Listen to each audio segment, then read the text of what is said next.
মুসলিম sister যে সমস্ত বোন আছে তাদেরকে একটা মেসেজ দিতে চাই। পর্দা এমন একটা ফান্ডামেন্টাল পার্ট,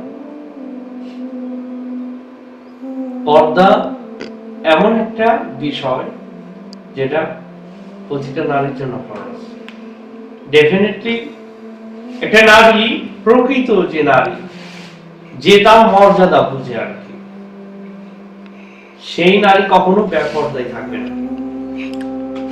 কারণ তার সৌন্দর্য, তার আভিজাত্য সবকিছু হেফাজত করা হলো ওই নারী গুরুত্বপূর্ণ একটা বিষয়।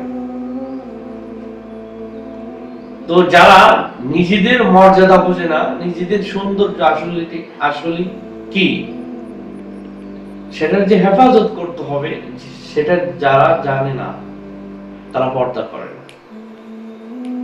আর একটা নারী সে যদি জানতো পর্দা কেমন ফান্ডামেন্টাল বিষয় এবং পর্দা না করলে তার শাস্তি কেমন হবে, তার পানিশমেন্ট, তাহলে সে তার শরীরে লোহার পোশাক পরে আবৃত করে রাখত, যেন বেপরদার কোনো সুরত না থাকে।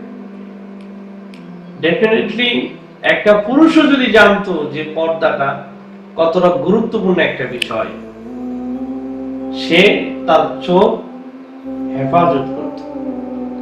এই জন্য পর্দা একটা ফান্ডামেন্টাল বিষয়। আজকে সমাজের মধ্যে যে এই এত ধর্ষণ, এত কিছু হচ্ছে, এর মেইন ভাইটাল হলো পর্দা না থাকার কারণে। সো আমি সমস্ত মুসলিম সিস্টার, যে সমস্ত বোন আছে, তাদেরকে বলবো যে আসুন আমরা পর্দা করি, পর্দার ভিতরে থাকি, ইসলামিক কালচারের ভিতরে থাকি, তাহলে আমার সৌন্দর্য হেফাজত হবে, হেফাজতে থাকবো আমি, সেফটি নিরাপত্তার মধ্যে বসবাস করবো আমি।